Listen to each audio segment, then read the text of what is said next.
o seguinte, um exemplo mais simples do que eu dei em aula. Em aula eu pensei em misturar água com álcool, né, porque formava uma solução, até nem é uma boa ideia, porque vai ficar uma única fase, né, mas era só um exemplo didático, então não teve problema. Aqui eu vou fazer um pouco diferente. Imagina que você tem um frasco e você enche ele de água, né, e você tem marcas nele para saber que você encheu de água, né, portanto você fica aí com duas fases dentro desse frasco, água embaixo e ar em cima, tá legal? Vamos supor que você tem medida, né? Vamos supor que seja um Becker, por exemplo, de laboratório de química, onde ele é graduado, e você sabe que do volume total desse Becker, 40% é água, portanto, 60% é ar, certo? 60% é ar.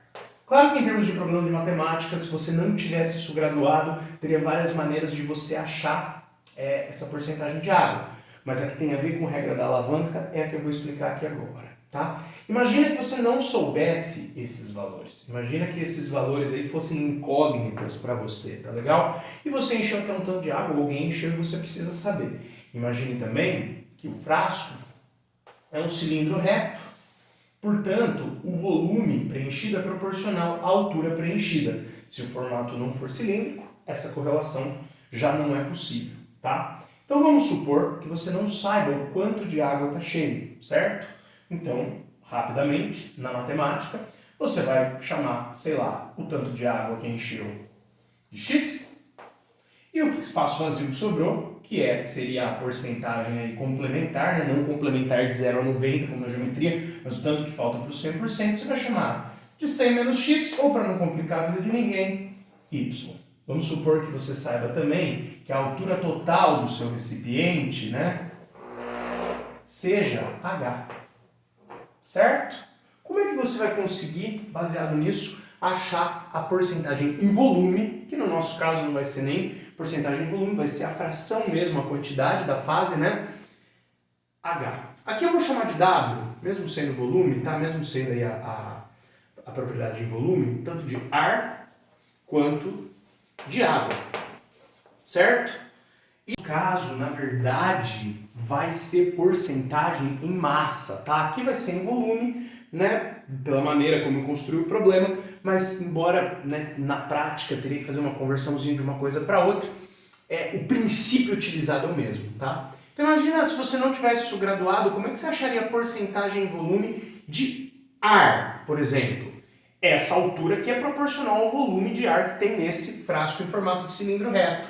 Então, se igualar isso aqui a y, que é uma parte, dividido pelo quê? Pelo total, que eu tentei tracejar aqui, né? Uma técnica que os professores das antigas usavam, que eu ainda estou aprendendo, né? No quadro de giz. A altura h. Ficou meio rabiscado em cima das outras coisas, mas eu coloquei o hzinho aqui, ó.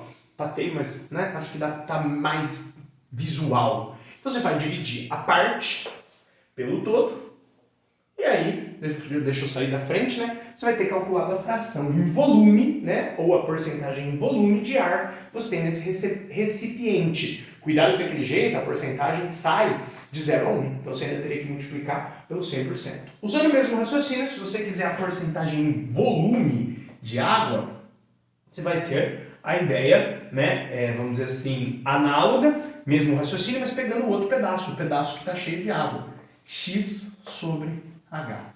Tá? Lembrando que o W é o que a gente vai usar em tecnologia dos materiais para fração mássica nas ligas metálicas. Mas só que como nós vamos calcular exatamente assim, eu deixei aqui o W, mesmo ele sendo em volume. Tá? Isso vem do inglês, tá? Vem da palavra, não é nem massa, mas da palavra peso. Em inglês é que vem esse W. Tá? Vejam que explicando dessa forma ficou bem mais simples do que eu falei na sala de aula. E faz sentido. A porcentagem de volume, né, só vale se for um cilindro reto.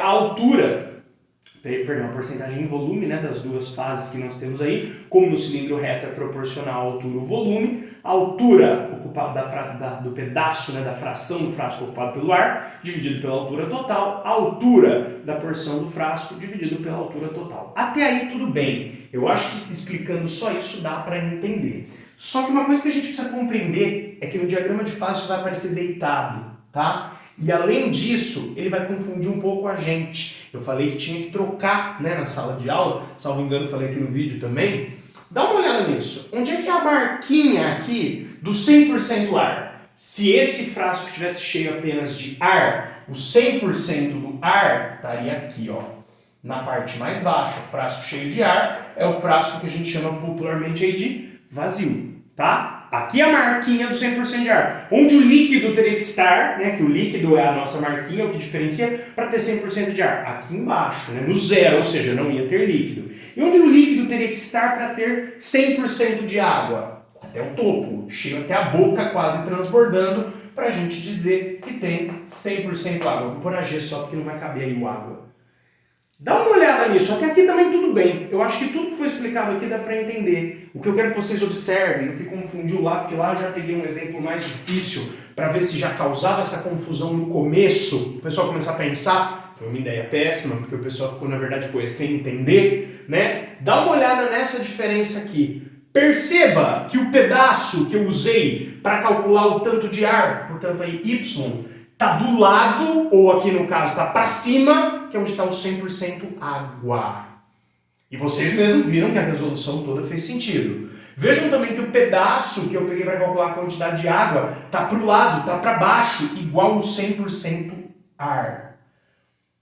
Por tudo que foi explicado aqui, isso faz sentido. É que na sala de aula eu comecei por esse 100% e ainda usei um outro exemplo piorzinho que esse, confundiu. Mas vejam que para o lado da água está a quantidade de ar. E a gente fez o problema, tudo que está aqui faz sentido. E para o lado do ar está a quantidade da água. Para o lado do que eu falo é o 100%. No diagrama de fase, esse para o lado do não vai precisar dessa justificativa da porcentagem. Então, pedacinho perto do ar é o tanto de água. Pedação, né, no caso pedação aqui, né, mas pedaço perto da água é o tanto de ar.